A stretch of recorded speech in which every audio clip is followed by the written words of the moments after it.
A principio de semana, 5 expresidentes, Óscar Arias de Costa Rica, Felipe Calderón y Ernesto Zedillo de México, Fernando Enrique Cardoso de Brasil y Alejandro Toledo de Perú, le enviaron una carta al presidente de Venezuela, Nicolás Maduro, manifestándole la preocupación por el reciente arresto del alcalde de Caracas, de Antonio Ledesma, y por la investigación de otros 33 alcaldes de Venezuela. La semana pasada, dicen, además se cumplió un año desde el arresto de Leopoldo López, quien ha permanecido en una cárcel sin juicio desde el año pasado, cuando fue arrestado.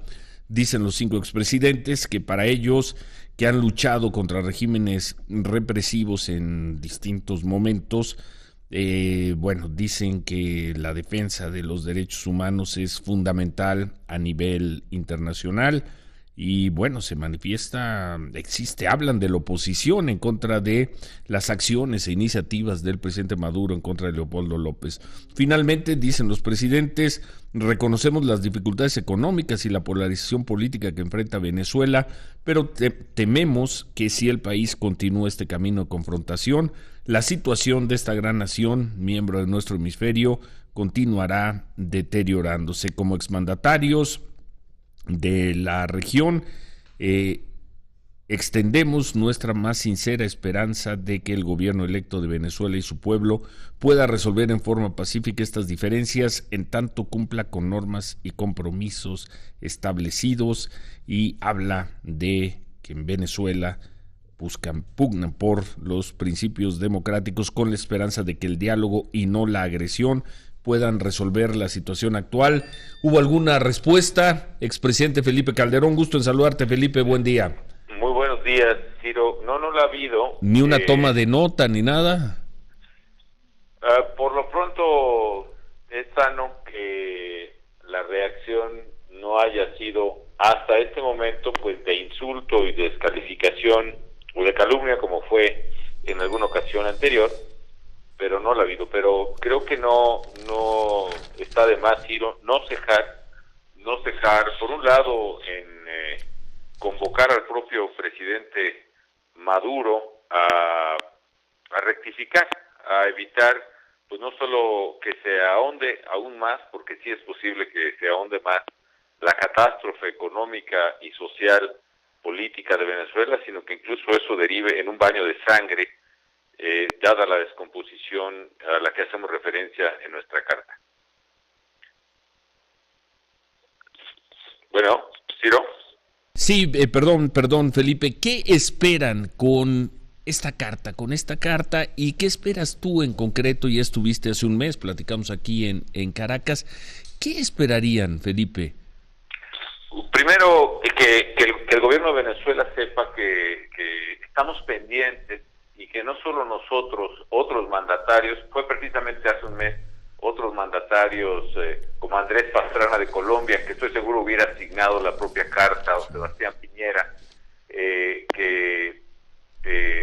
y otros más que en el Club de Madrid ya comienzan a tener un rol cada vez más activo de llamado a la cordura al gobierno de Venezuela, que se genere una opinión pública internacional, Ciro, que pueda derivar en acciones internacionales concretas. Por ejemplo, hacemos referencia a la carta, a las expresiones del Alto Comisionado por los Derechos Humanos de la Organización de las Naciones Unidas, que ya ha expresado su preocupación sobre el caso, ONGs, como es el caso de la propia Amnistía Internacional y otras, y la OEA está siendo llamada por algunos representantes ahí integrados a ella para discutir este caso en su seno y tomar acciones que hagan valer la Carta Interamericana de Derechos Humanos y la propia Carta Democrática de la OEA, que evidentemente está siendo violentada dramáticamente por las circunstancias de Venezuela. Yo creo que no debemos dejar, Ciro, en hacer una y otra vez intentos por llamar a la opinión pública internacional, por sacudir un poco este pasmo,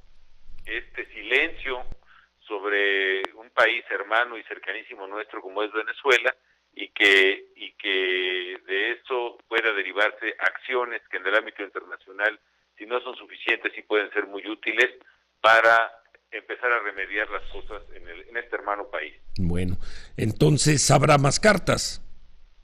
pues habrá más cartas, ha habido otras, y quizá tendremos que pensar en otro tipo de acciones, acudir a diversas instancias.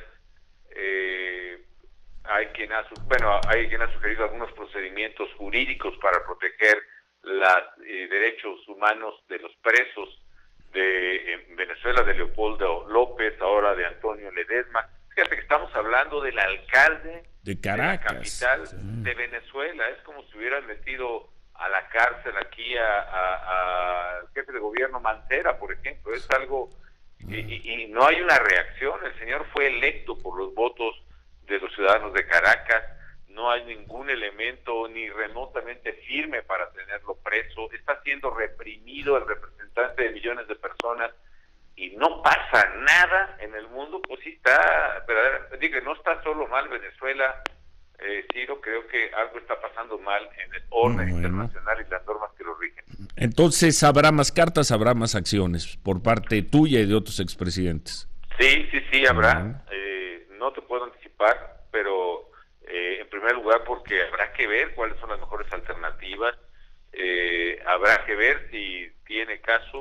Yo pienso que no hay que descartarlo, que el propio Maduro reaccione, pero habrá que actuar. Por cierto, hace un rato, Ciro, no sé si te comentaron por ahí, dijiste el presidente Nicolás Maduro. A mí se me hace que te traicionó el subconsciente. No, más bien la lectura.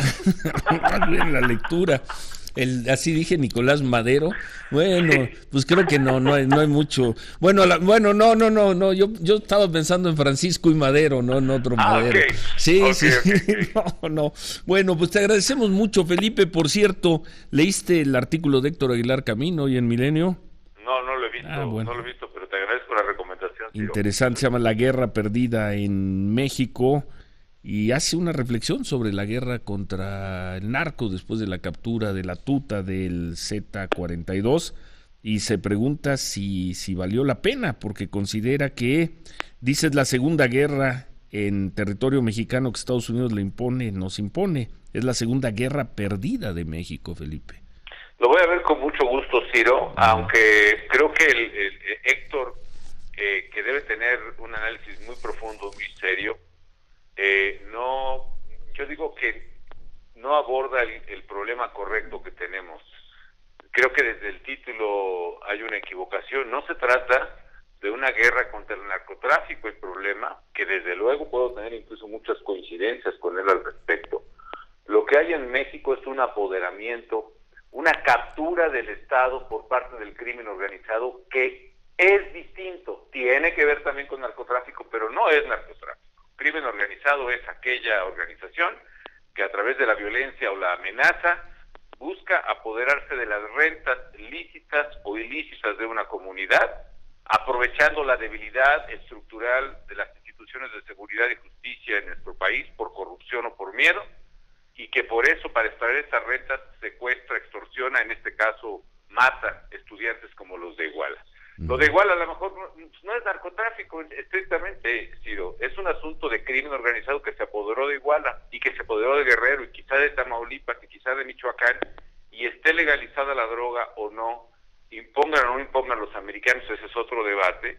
El problema es que el Estado no le puede ceder terreno a los criminales en sus ámbitos de control, y esa pues no es que sea una guerra perdida, esta es una batalla que el Estado tiene que dar por defenderse de quienes lo están cooptando, y que los críticos en el mundo de la llamada guerra contra el narcotráfico, que no es un término mío, es un término de Nixon, que yo no comparto, el war on drugs, ese argumento que ha sido de Héctor y de Castañeda, de criticar la guerra contra el narcotráfico, pues yo incluso me puedo sumar en muchos de sus aspectos, pero el tema que hay que abordar es qué hacemos con el crimen organizado que se está apoderando de los gobiernos, y se sigue la tesis de que mejor no hay que hacer nada porque es guerra perdida, al rato los vamos a tener en Los Pinos y en Palacio Nacional. Ojalá no sea el caso. Gracias Felipe. Muchas gracias. Adiós, Ciro, buen día. Gracias, el expresidente Felipe Calderón. Habrá más acciones, habrá más cartas, habrá más presión, al menos por parte de él. Pues digo, Felipe Calderón no puede hablar a nombre de Enrique Cardoso de Brasil o a nombre de Ernesto Zedillo, pero dice habrá más acciones porque no puede ser, entre otras cosas, que el presidente Maduro, que no Madero, Maduro, meta a la cárcel al alcalde de Venezuela, Antonio Ledezma, y la comunidad internacional no diga nada. Entre ellos, el gobierno mexicano le tienen pavor a una reacción, a los adjetivos o a qué.